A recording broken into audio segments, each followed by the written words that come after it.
Hi అండి అందరికీ. చాలా రోజుల నుంచి వీడియోస్ చేయడం మానేశాను. అక్కడ వీడియో తీసి మళ్ళీ పోస్ట్ చేస్తున్నా. అక్కడ అత్తగారింటి దగ్గర బ్రేక్ఫాస్ట్కి ఇడ్లీ అండ్ పల్లీ చట్నీ కూడా చేశాను. చూడండి ప్రాసెస్ ఎలా ఉందో.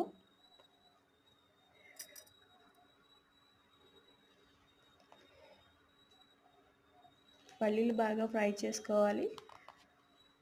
అది ఫ్రై అయ్యాక ఒక దాంట్లో తీసుకొని ఇందులో ఒక చిల్లీ వేసుకొని కరివేపాకు కొత్తిమీర వేసుకొని ఫ్రై చేసుకోవాలి. ఇందులోనే టమాటా వేసుకోవాలి. ఇవి బాగా మిక్స్ అయ్యాక 5 వెల్లుల్లి రబ్బలు వేసుకోవాలి. ఇందులో పల్లీలు వేసుకోవాలి, ముందుగా ఫ్రై చేసుకున్నాం కదా అది. ఇప్పుడు బాగా ఫ్రై అయ్యాక ఇందులో సాల్ట్ వేసుకోవాలి. తర్వాత ఇవి మిక్సీ జార్లో తీసుకొని మిక్సీ పట్టేసుకోవాలి.